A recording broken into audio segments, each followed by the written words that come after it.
Mobile में editing करने के लिए बेस्ट ऐप तो मैंने इस वीडियो में बता दिया और आपको ये भी मालूम है कि अपनी वीडियो में जान डालने के लिए 3D सीन और मोशन ग्राफिक ऐड करना कितना जरूरी है। अब YouTube पे आपको बहुत सी वीडियो मिल जाएंगी कि 3D सीन कैसे क्रिएट करें, पर आपको ये नहीं बताएंगे कि 3D सीन क्रिएट करने से पहले क्या क्या प्रोसेस करना पड़ता है, किस टाइप की इमेज लेना है, इमेज को ऑप्टिमाइज कैसे करना है, लेयर कैसे सेटअप करना है। बस आपको बैकग्राउंड और PNG को एडिटर में इम्पोर्ट करके एडिटिंग का प्रोसेस बता देते हैं। अब इस वीडियो में बस यही सीन क्रिएट करके दिखाऊंगा, पर इस सीन को क्रिएट करने से पहले क्या क्या प्रोसेस करना पड़ता है वो डिटेल में समझाऊंगा, ताकि आपको जो भी इमेज और सीन को अपनी वीडियो में ऐड करना हो आप इजिली ऐड कर पाए। वीडियो बहुत डिटेल में होने वाली है, लास्ट तक आप अच्छे से 3D सीन को क्रिएट करने का पूरा प्रोसेस समझ जाओगे। अब ध्यान से समझना, 3D सीन क्रिएट करने के लिए हमें टोटल 3 स्टेप करना पड़ता है। सबसे पहले इमेज चाहिए, फिर इमेज के सब्जेक्ट और बैकग्राउंड को अलग अलग करना पड़ता है, फिर लास्ट में उसे एनिमेट करना होगा। तो इमेज डाउनलोड करने के लिए मैं पिकलुमन पे आ जाऊंगा।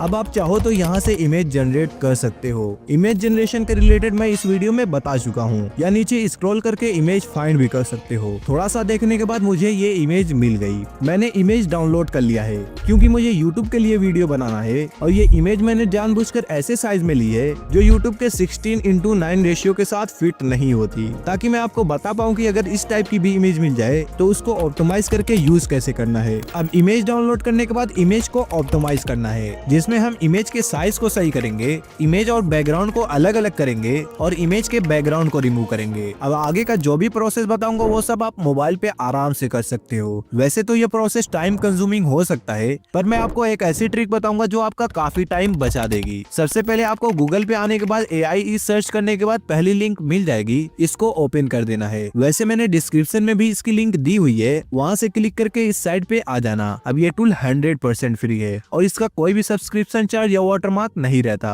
अब यहाँ पे आपको इमेज के लिए बहुत से AI टूल्स मिल जाएंगे, जिसको आप अपने थंबनेल, ग्राफिक डिजाइन और वीडियो एडिटिंग में यूज कर सकते हो, पर मैं अभी सिर्फ उस टूल को यूज करके दिखाऊंगा जो हमारे काम का है। तो सबसे पहले हमें अपनी इमेज को 16:9 रेशियो में कन्वर्ट करना है। उसके लिए आप AI टूल्स में आ जाओ और यहाँ पे पहले ऑप्शन AI इमेज एक्सटेंडर पर क्लिक कर दो। फिर जैसे ही आप यहाँ पे क्लिक करोगे इस तरह का इंटरफेस आ जाएगा। अब सबसे पहले यहाँ से लॉग इन कर लो, नहीं तो इमेज डाउनलोड करने के टाइम पे भी लॉग इन कर सकते हो। मैं अभी लॉग इन कर लेता हूँ। अब यहाँ पे आपको अपनी इमेज अपलोड करना है। मैं अपनी इमेज सिलेक्ट कर लेता हूँ। अब यहाँ से आपको 16:9 रेशियो या फिर यहाँ नीचे YouTube थंबनेल पे क्लिक करना है। अब मैं अपनी इमेज को थोड़ा और छोटी कर लूंगा ताकि मुझे यहाँ और यहाँ से ज्यादा बैकग्राउंड मिल पाए। फिर जैसे ही जनरेट पे क्लिक करूंगा ये मेरी इमेज को YouTube के लिए एक्सटेंड करके दे देगा। अब यहाँ से आप डाउनलोड कर लेना। अब यहाँ AI टूल्स पे क्लिक करना और इस बार AI ऑब्जेक्ट रिमूवर पे क्लिक कर देना और अपनी उसी इमेज को सिलेक्ट कर लेना जिसको अभी एक्सटेंड किया है। तो मैंने अपनी इमेज को सिलेक्ट कर लिया है। अब यहाँ पे आपको अपने सब्जेक्ट पर पेंट करना है। अब यहाँ से ब्रश की साइज भी इंक्रीज कर सकते हो। मैं इस तरह से पूरे सब्जेक्ट पे पेंट कर देता हूँ। अब सिंपली रिमूव पे क्लिक कर देना। अब आप देख सकते हो इसने सब्जेक्ट को रिमूव करके उसकी जगह बैकग्राउंड फिल कर दिया है, जो कि 3D सीन में सबसे जरूरी है। अब यहाँ से डाउनलोड कर लो। अब फिर से AI टूल्स पे क्लिक करो और इस बार बैकग्राउंड रिमूवर पे क्लिक कर दो। अब जैसे ही अपनी इमेज को सिलेक्ट करके इंपोर्ट करोगे ये ऑटोमेटिक प्रोसेस स्टार्ट कर देगा और आपके बैकग्राउंड को रिमूव कर देगा और कुछ इस तरह से क्लीन कर देगा। अगर आपकी इमेज में कुछ एक्स्ट्रा रह गया हो तो यहाँ से इस तरह से रिमूव कर सकते हो और इसको भी डाउनलोड कर लो। अब आपको हर बार ऐसे वेबसाइट पे जाने की जरूरत नहीं है। बस जिस टूल की आपको ज्यादा जरूरत है उस टूल पे आ जाओ, इस 3 डॉट पे क्लिक करो और ऐड टू होम स्क्रीन पे क्लिक कर दो। अब यहीं से अपने टूल को सीधा एक्सेस कर पाओगे और टाइम भी बचा लोगे। मैंने आपके सामने ऐसी छोटी सी इमेज को डाउनलोड किया, उसको एक्सटेंड किया, ऑब्जेक्ट रिमूव किया, फिर बैकग्राउंड रिमूव किया। अब हर बार हो सकता है आपको इमेज को एक्सटेंड करने की जरूरत ना हो, बस मैंने बताने के लिए जानबूझकर ऐसी इमेज लिया ताकि मैं आपको पूरा प्रोसेस समझा सकूं।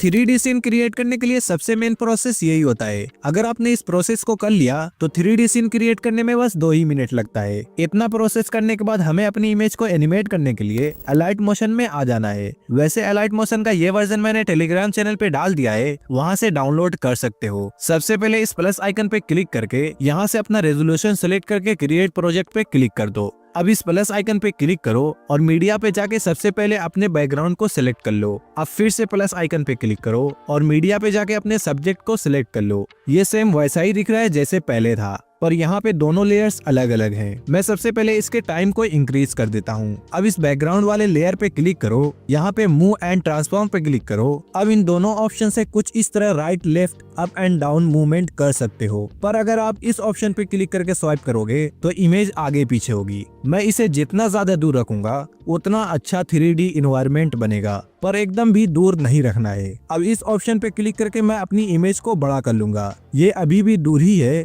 पर बड़ी दिख रही है। अब सब्जेक्ट हमारे पास में है और बैकग्राउंड दूर है। अब प्लस पे क्लिक करो, ऑब्जेक्ट एंड एलिमेंट पे क्लिक करो और कैमरा को सिलेक्ट कर लो और यहाँ से कैमरा को एनेबल कर लो। अब मूव एंड ट्रांसफॉर्म पे क्लिक करो और इस ऑप्शन से यहाँ एक की फ्रेम ऐड कर दो और इस जेड वाले आइकन पे आने के बाद स्वाइप अप करो और इतना जूम कर लो। अब थोड़ा दूर पे आने के बाद मैं यहाँ पे एक और की फ्रेम ऐड कर लूंगा। इस बार स्वाइप डाउन करके जूम आउट कर लूंगा। अब प्ले करने पर कुछ ऐसा सीन दिखेगा।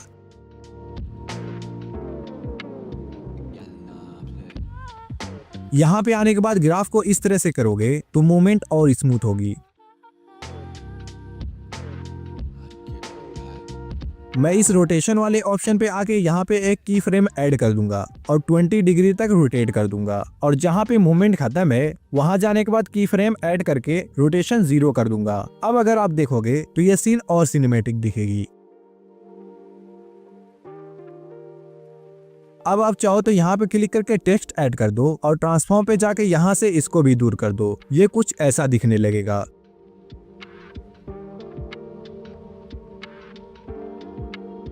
थोड़ा बहुत कस्टमाइज करने के बाद मेरा सीन कुछ ऐसा रेडी हो गया है। वैसे तो मैंने सिर्फ एक ही सीन क्रिएट किया है, लेकिन इसके पीछे क्या क्या प्रोसेस होता है वो मैंने अच्छे से समझा दिया है, जिसको अगर आपने समझ लिया तो आप किसी भी इमेज को 3D सीन में आराम से कन्वर्ट कर सकते हो। तो सबसे पहले आप जिस इमेज को यूज करना चाहते हो उसे डाउनलोड कर लो या फिर किसी भी इमेज जनरेटर पे जाके जनरेट कर लो। फिर AI इस पे आ जाओ। अगर आपकी इमेज 16:9 रेशियो में नहीं है तो सबसे पहले यहाँ से AI इमेज एक्सटेंडेड पे जाके एक्सटेंड कर लो। फिर AI ऑब्जेक्ट रिमूवर से सब्जेक्ट को रिमूव कर लो। फिर आखिर में सब्जेक्ट का बैकग्राउंड भी रिमूव कर लो। अब दोनों इमेज अलग अलग इंपोर्ट करके उस पे कैमरा से मूवमेंट ऐड कर दो। सिनेमैटिक 3D सीन रेडी हो जाएगी। अब अगर मुझे इस वीडियो पे अच्छा रिस्पॉन्स मिला तो मैं एक अलग से वीडियो लेके आऊंगा जो सिर्फ 3D एडिटिंग के लिए होगी, क्योंकि YouTube पे जितनी वीडियोस हैं उनमें 3D सीन क्रिएट करने का मेथड तो बताया जाता है पर उससे पहले का प्रोसेस नहीं बताया जाता, और उम्मीद है कि मैंने इस वीडियो में अच्छे से कवर कर दिया है। और दूसरी बात यह है कि जितनी भी YouTube पे वीडियोस हैं वो बस एक ही सीन को क्रिएट करके दिखा देते हैं, पर एक रियल प्रोजेक्ट और वॉइस ओवर पर कैसे काम किया जाए, एक सीन को दूसरे सीन के साथ कैसे जोड़ा जाए, वो कोई नहीं बताता। तो अगर मुझे अच्छा रिस्पॉन्स आया, लाइक सब्सक्राइब और कमेंट करके सपोर्ट आप लोगों ने दिखाया तो मैं वो वीडियो जरूर लेके आऊंगा जिसमें सारी चीजें स्टेप बाय स्टेप होंगी, क्योंकि ऐसे ट्यूटोरियल के लिए शुरू में मैं भी बहुत परेशान था। सब लोग बस एनिमेशन बना के दिखा देते थे पर वॉइस ओवर पर एडिटिंग करके और एक सीन को दूसरे सीन में मर्ज करके नहीं दिखा देते। अब अगर आपको 3D सीन वाली वीडियो एडिट करना ही है तो इस साइट को जरूर चेक कर लेना, बहुत काम की है। और सबसे बड़ी बात ये बिल्कुल फ्री है। इसके और भी टूल्स आप चेक कर सकते हो और जो आपके काम के टूल्स हैं उसे ऐड टू होम स्क्रीन कर लो। डिस्क्रिप्शन की लिंक से विजिट कर सकते हो। अगर आपको कोई भी प्रॉब्लम आ रही है या कोई क्वेश्चन या सजेशन हो तो कमेंट कर सकते हो, मैं जरूर रिप्लाई करूंगा। और अगर मोबाइल में एडिटिंग करने के लिए परफेक्ट ऐप ढूंढ रहे हो तो इस वीडियो को देख लो। मैंने इसमें अच्छे से समझा दिया है कि किस टाइप की एडिटिंग के लिए कौन सा ऐप बेस्ट है। और अगर आप AI वॉइस के लिए परेशान हो तो इस वाली वीडियो को देख लो, मैंने इसमें सारे सॉल्यूशन बता दिए हैं। मिलते हैं वहीं पे।